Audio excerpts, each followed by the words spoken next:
Let me start with something that most people completely misunderstand when they're dealing with an avoidant person.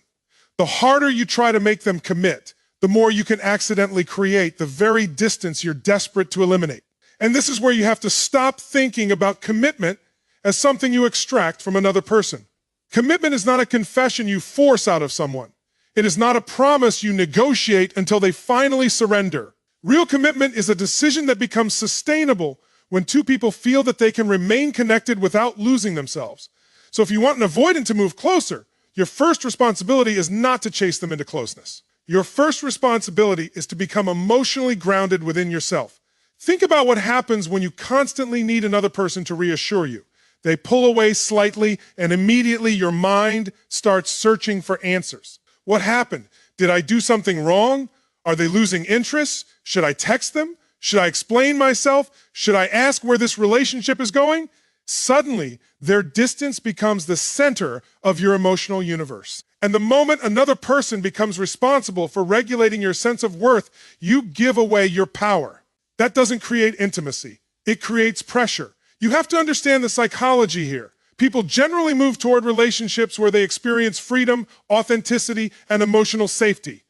But safety does not mean having no standards. It means that both people can be honest without feeling controlled, punished, or emotionally trapped. So instead of asking, how do I get this person to stop pulling away? Ask a more powerful question. Who do I need to become so that I no longer lose myself when someone pulls away? That question changes everything because now you're not operating from fear. You're operating from identity. You begin building a life that exists beyond the relationship. You strengthen your friendships. You pursue your goals. You take care of your body. You develop your mind. You create meaning in your work. You stop checking your phone at every 3 minutes waiting for a message that determines whether you're going to have a good day. And something fascinating happens when you do this. Your energy changes. You no longer communicate, please choose me so I can feel secure. You communicate without even saying it, I value you, but I also value myself. That distinction is enormous. An emotionally grounded person can love deeply without becoming dependent on another person's every reaction. They can miss someone without chasing them. They can want closeness without demanding constant reassurance. They can communicate their needs without turning those needs into threats. And this is where many people misunderstand boundaries. They think being strong means becoming cold. It doesn't. Strength isn't saying, I don't care. Strength is being able to say, I care deeply, but I will not betray myself to keep this relationship alive. That's a completely different philosophy.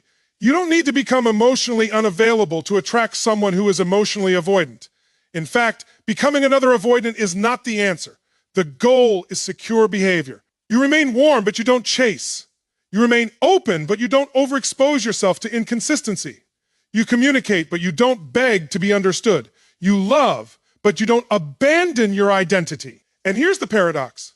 When you stop trying desperately to make someone stay, you become much more capable of creating a relationship worth staying in. Because now your attention isn't consumed by controlling their behavior. You are observing it. That's maturity. You stop asking, how can I make them love me? And you start asking, are their actions consistent with the kind of love I'm willing to accept? That is a radically more powerful question. Because commitment isn't proven by someone's most emotional speech.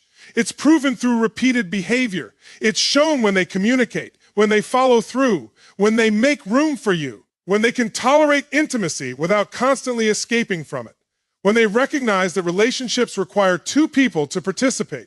Your job is not to manufacture those behaviors. Your job is to become clear enough to recognize them. And if they move toward you, you meet them with openness. If they need reasonable space, you don't automatically interpret it as rejection. But if distance becomes a permanent excuse for inconsistency, you don't spend years trying to decode it. You have standards. You have a life. You have a future. And you have enough self-respect to understand that being chosen means very little if you have to destroy yourself to remain chosen. So stop making their commitment your mission. Make your own emotional stability the mission. Because the moment you become someone who can walk away without hatred, love without desperation, and stay without losing yourself, the entire relationship dynamic changes. You don't become more valuable because someone finally chooses you. You become powerful because you finally chose yourself. And that is where real commitment begins, not with chasing someone closer, but with refusing to abandon yourself. And this is where relationships become psychologically fascinating. You can have two people who genuinely care about each other, yet the relationship can still become exhausting because one person experiences closeness as security, while the other experiences too much closeness as pressure. One reaches forward, the other retreats. One asks for reassurance, the other becomes overwhelmed. Then the first person reaches even harder, and the second person pulls even farther away. That cycle can continue for months or even years unless someone changes the pattern. But changing the pattern does not mean becoming passive. It means learning the difference between emotional safety and emotional pressure. Pressure says, prove that you love me. Safety says, you can be honest with me. Or pressure says, why are you acting differently? Safety says, I notice some distance. If something is bothering you, I'm willing to talk. Pressure demands an immediate emotional answer. Safety allows a person to process without turning their processing time into punishment. But understand this carefully, emotional safety does not mean allowing someone to do whatever they want. That is not love. That is the absence of boundaries. A secure relationship requires both freedom and responsibility. You can give someone room to breathe while still expecting them to communicate. You can respect their need for independence while still expecting consistency. You can understand their fear of intimacy without allowing that fear to become an excuse for hurting you. That distinction is crucial because sometimes people hear the word understanding and interpret it as tolerate everything. No. Understanding someone means you can see the reason behind their behavior. It does not mean you have to accept behavior that violates your standards. And that is the balance you need when dealing with someone who tends to withdraw. Instead of reacting emotionally to every moment of distance, learn to become curious. What is happening here? Are they genuinely overwhelmed? Are they processing something? Did the relationship suddenly become more intense than they expected? Or are they simply avoiding responsibility? You don't need to answer those questions through panic. You answer them through observation. And observation gives you something desperation can never give you, clarity. Imagine someone pulls back after a period of intense connection. The insecure reaction is immediate. You send more messages. You demand an explanation. You replay every conversation. You begin analyzing punctuation, response times, social media activity, and every tiny behavioral change. Your nervous system becomes attached to their behavior. But what if instead you paused? What if you said, I care about this person, but I don't need to solve everything tonight? That one decision creates emotional space, and emotional space allows truth to appear. Because when you stop filling every silence with anxiety, the other person has an opportunity to reveal themselves. They may come forward, they may communicate, they may recognize what they actually feel, or they may continue avoiding. And either outcome gives you information. That's the power of emotional safety. It doesn't manipulate someone into revealing the answer you want. It creates enough space for the real answer to emerge. You don't need to interrogate someone into intimacy. You need to create conditions where honesty is possible. That might sound simple, but psychologically, it is profound. People are more willing to open themselves when they believe vulnerability will not immediately become ammunition against them. If every admission becomes another argument, every fear becomes another accusation, and every moment of uncertainty becomes another emotional crisis, eventually the person learns that honesty is dangerous. So they stop talking. They withdraw. They protect themselves. And then the other person says, see, they don't care. But sometimes what you're witnessing isn't a lack of feeling, it is a lack of emotional capacity. And those are not the same thing. At the same time, don't romanticize avoidance. Someone's emotional limitations are not your responsibility to repair. Your role is not to become their therapist, rescuer, or emotional rehabilitation program. Your role is to communicate clearly, maintain your standards, and create an environment where healthy connection is possible. Then watch what they do with that opportunity. That's the test. You don't have to chase someone into vulnerability. You don't have to convince them that you're safe. You demonstrate safety through consistency, honesty, calm communication and boundaries, and then you let them decide whether they are capable of meeting you there. Because real intimacy cannot be forced. It has to be chosen.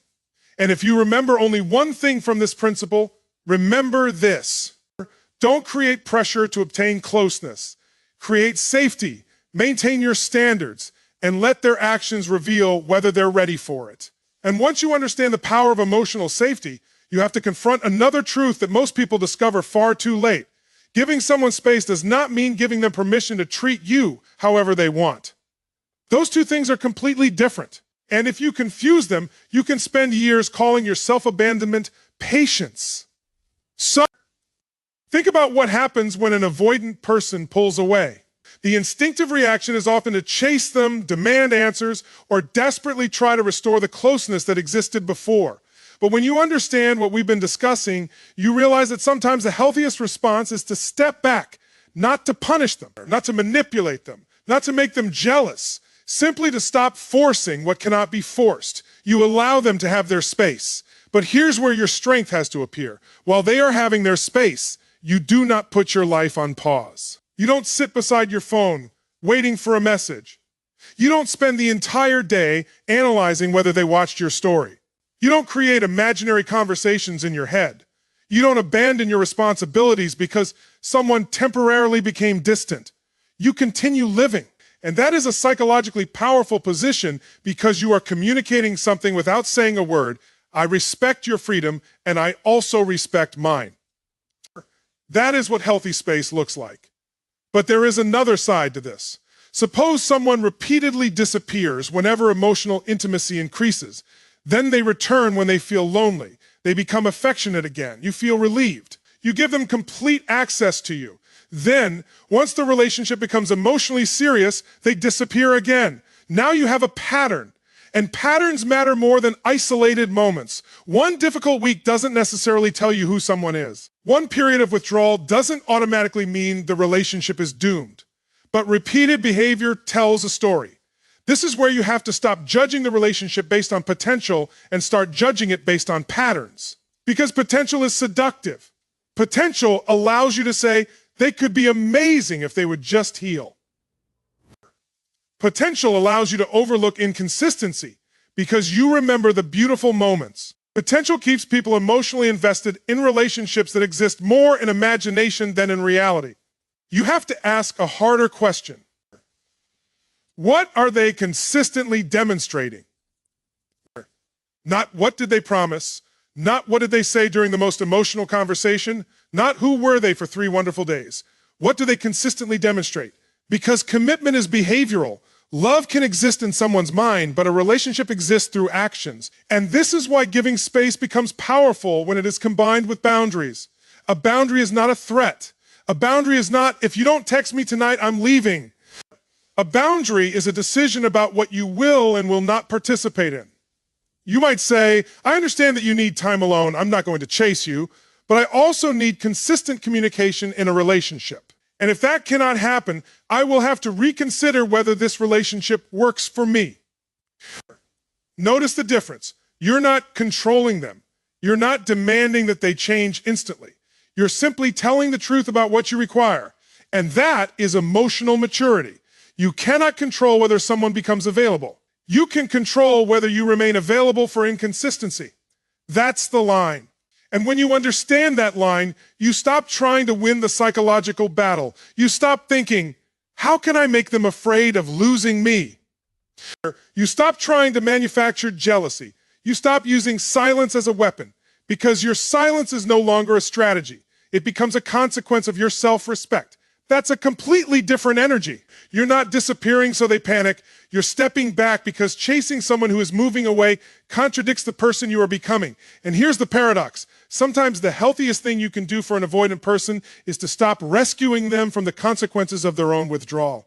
If they pull away, you don't immediately run after them. If they need space, you don't suffocate them with questions. If they refuse to communicate, you don't do all the emotional labor for both people. You allow them to experience their own choice. And that matters because responsibility cannot develop when someone else constantly cleans up the consequences of your avoidance.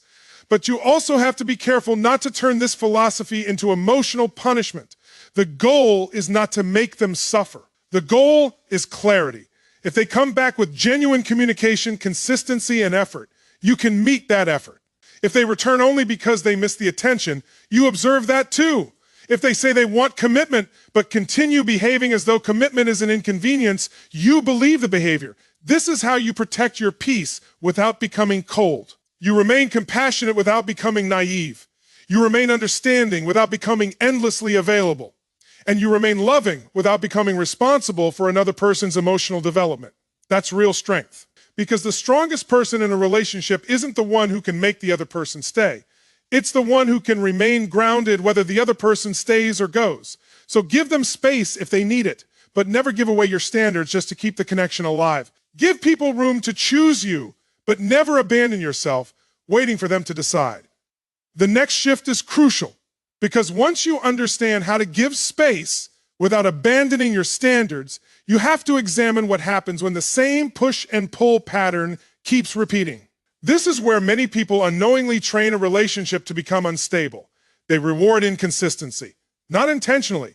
They do it because they are emotionally relieved whenever the other person comes back. Think about the cycle. The avoidant pulls away. You feel anxious. You wonder what happened. You start reaching out more. Eventually, they return. The moment they return, all the fear disappears. You become warm again. You give them immediate emotional access. You reassure them. You make yourself completely available, and then after some time, they pull away again. If this happens repeatedly, something important is being reinforced. The withdrawal creates emotional tension, and the return releases it. That creates a powerful psychological loop. And if you are not careful, you can become addicted not to the person themselves, but to the relief that arrives when they finally return. That is a dangerous distinction, because now you aren't simply experiencing love. You're experiencing emotional highs and lows, and your brain can begin interpreting intensity as intimacy. But intensity isn't always intimacy. Sometimes intensity is simply uncertainty. Real commitment doesn't require you to constantly wonder where you stand. So you have to stop rewarding the push-pull cycle. And understand what that means. It doesn't mean becoming cruel. It doesn't mean ignoring them when they reach out. It doesn't mean pretending you don't care. It certainly doesn't mean playing games designed to make them jealous or afraid. It means that your level of emotional investment begins to reflect their level of consistent effort. If someone disappears for days and then returns with a casual, "Hey, what's up?" you don't have to punish them. But you also don't have to behave as though nothing happened. You can be calm, you can be respectful, and you can require clarity. That's the difference between emotional maturity and emotional reactivity. You don't punish inconsistency. You simply stop rewarding it with unlimited access. Because access to you should have meaning, your attention has meaning, your emotional availability has meaning, your time has meaning. And when you treat those things as valuable, you stop giving them away simply because someone temporarily decides to return. This is where boundaries become incredibly powerful. Imagine someone says, "I miss you." That's meaningful. But then ask yourself, what happens next? Do they make an effort? Do they communicate? Do they take responsibility? Do they actually create space for you in their life? Or do they simply miss the emotional comfort you provide? Those are two very different things. Someone can miss your presence without being ready to build a relationship. Someone can love you and still be incapable of giving you the relationship you need. And one of the most painful lessons in relationships is learning that feelings and capacity are not always the same thing. That's why you have to observe behavior. Don't become hypnotized by beautiful words after periods of distance. Don't allow one intense conversation to erase months of inconsistency. Don't let one romantic night convince you that a dysfunctional pattern has permanently disappeared. Look for repetition. Look for stability. Look for alignment. Because consistency is where intention becomes reality. And here's something else you need to understand. When you stop rewarding the push-pull pattern, you are not trying to control the avoidant. You're changing your participation in the dynamic. That's all. You cannot control whether someone withdraws, but you can control what happens after they withdraw. You cannot control whether someone becomes distant, but you can control whether you chase them. You cannot control whether someone returns, but you can control whether their return automatically restores the same level of access. And that is where your power lives. Your power doesn't live in controlling another person's emotions. It lives in controlling your own response. This is the foundation of emotional freedom. Because when your behavior is controlled by their behavior, they don't even have to manipulate you consciously. Their distance controls you. Their attention controls you. Their silence controls you. Their return controls you. But when you become emotionally grounded, something changes. Their behavior becomes information rather than instruction. Read that again mentally. Their behavior becomes information rather than instruction. If they pull away, you don't panic. You observe. If they return, you don't immediately surrender your standards. You observe. If they become consistent, you respond to consistency. If they remain inconsistent, you respond accordingly. This creates a completely different relationship dynamic because now the relationship is no longer being driven by emotional emergencies. It's being driven by choices. And eventually the other person has to confront reality. If they want access to you, they have to participate. If they want closeness, they have to tolerate intimacy. If they want commitment, they have to demonstrate consistency. You don't have to demand these things every day. Your standards communicate them for you, and this is why the goal isn't to make an avoidant afraid of losing you. The goal is to become unwilling to lose yourself. Because once you reach that point, you no longer need manipulation. You don't need strategic silence. You don't need jealousy. You don't need psychological tricks. You simply become consistent in your own values. And that consistency forces the relationship to reveal itself. Either they rise to meet you or they reveal that they cannot. Both outcomes are valuable because clarity is always better than confusion. So stop rewarding the cycle that keeps hurting you. Don't punish their inconsistency. Simply stop making it comfortable. And once you stop rewarding inconsistency, you arrive at one of the most misunderstood truths about attraction and commitment. Sometimes people don't fully appreciate your presence until they experience life without unlimited access to it. Now, I want to be very careful here because this is not about manipulating someone into becoming afraid.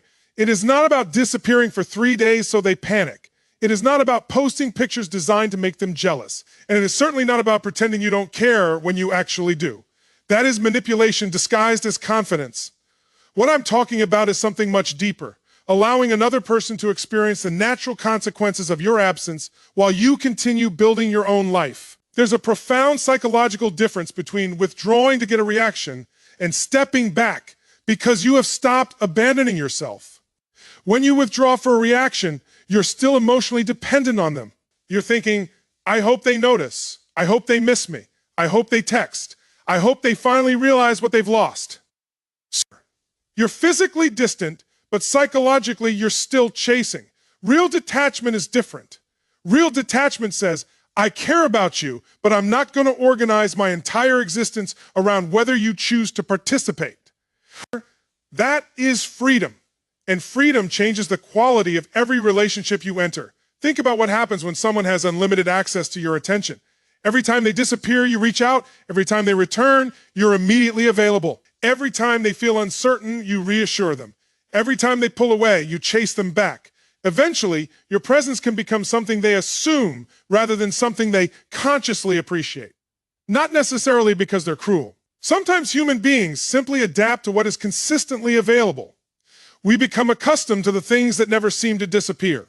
That's why absence can create awareness. But again, the purpose isn't to create anxiety. The purpose is to create reality. If you have been carrying the emotional weight of the relationship while the other person remains uncertain, stepping back allows you to discover what happens when you stop doing all the work. Do they move towards you? Do they communicate? Do they initiate? Do they ask what happened? Do they attempt to repair the distance? Or does everything simply go quiet? Every answer teaches you something. And this is where emotional maturity becomes more valuable than psychological strategy. You don't need to manufacture a reaction. You need to observe the reaction that naturally occurs. Because if you have to manipulate someone into missing you, you haven't created genuine commitment. You've created a temporary emotional response. There's a huge difference. Commitment is not, I don't want to lose you because I'm afraid. Commitment is, I understand your value. I recognize what we can build together, and I'm willing to participate consistently. Fear may bring someone back, but fear alone cannot build a healthy relationship. That's why you should never make your goal to make someone afraid of losing you. Make your goal to become someone who is genuinely difficult to take for granted. And that doesn't come from looking perfect. It doesn't come from becoming mysterious. It doesn't come from playing hard to get. It comes from having substance, have goals, have standards, have friendships, have interests, have discipline, have a purpose that exists whether someone texts you tonight or not. Because when your entire identity revolves around a relationship, you become terrified of losing the relationship. But when the relationship is one meaningful part of a meaningful life, you can love without desperation. And people feel that. They feel when someone is choosing them rather than needing them. That's one of the strongest forms of attraction there is. Not because you're withholding love, but because your love is freely given. There's something incredibly powerful about being able to say, I want you in my life, but I will not make you the condition for my happiness. That statement creates emotional equality, and equality creates healthier intimacy. Now, if an avoidant person sees you living your life after they pull away, they may begin to recognize something they couldn't see while you were constantly pursuing them. They may recognize your independence. They may recognize your emotional strength. They may recognize the value of your presence. They may even begin to question whether their own avoidance is costing them something meaningful. But here's the important part. You don't do any of this to produce that realization. You do it because it's right for you. That's the difference between strategy and self-respect. And if they return, you don't immediately abandon everything you've learned. You don't say, finally, you're back. You calmly evaluate what has changed. Because missing you is not the same as being ready for you. Someone can miss your voice, miss your attention, miss your affection, miss your companionship, and still not possess the emotional maturity required to sustain a relationship. So don't confuse someone's return with transformation. Transformation is demonstrated through consistency. If they come back and begin communicating differently, showing up differently, and taking responsibility differently, now you have something worth exploring. But if they return simply to restore the old cycle, then your absence taught you something even more valuable. It taught you that your life does not collapse when they leave, and that realization can change you permanently. You discover that you can survive the silence. You can survive uncertainty. You can survive someone choosing distance. And once you know that, you become much harder to control through withdrawal. That's the real power of letting someone experience your absence. You're not teaching them a lesson. You're teaching yourself that your presence is a gift, not a debt. You don't owe unlimited access to anyone who is unwilling to meet you with equal effort. And when you understand that, you stop asking, how do I make them afraid to lose me? You start asking, am I building a life so meaningful that I refuse to lose myself just to keep someone else? That is the question that changes everything. Let your absence reveal your value, but let your self-respect determine whether they deserve your presence. This is where everything we've discussed comes together. You stop chasing commitment. You learn to create emotional safety without creating pressure. You learn to give space without surrendering your standards. You stopped rewarding the push and pull cycle. You allowed your absence to reveal your value without turning that absence into a manipulation tactic. Now you arrive at the final principle, and this may be the most important one of all. Commitment cannot be your victory over another person. It has to be a decision made by both people. Because if your entire objective is to make the avoidant commit, you can accidentally turn love into a psychological competition. You start thinking, I finally got them to choose me. But what does that actually mean? Did they choose you freely? Did they develop the capacity to communicate? Did they become more consistent? Did they learn to tolerate intimacy without constantly escaping? Or did you simply discover the right combination of distance, attention, and emotional pressure to keep them interested? Those are completely different outcomes. A person staying is not automatically evidence of a healthy relationship. Someone can stay because they're afraid of being alone. They can stay because they don't want to lose access to you. They can stay because you're familiar. They can stay because they feel guilty. They can even stay because they finally realize your value. But commitment requires something deeper than staying. It requires participation. It requires two people deciding repeatedly that this relationship deserves their effort. And that's why you should stop measuring success by whether an avoidant person finally says, I want you. Measure success by what happens after they say it. Do their actions change? Do they communicate when things become uncomfortable? Do they repair conflict instead of disappearing? Do they make room for your needs? Do they respect your boundaries? Do they become more emotionally available over time? Because words can create hope. Patterns create trust. And trust is what makes commitment sustainable. This is where you need to develop a different philosophy of love. Love is not simply finding someone who makes your heart race.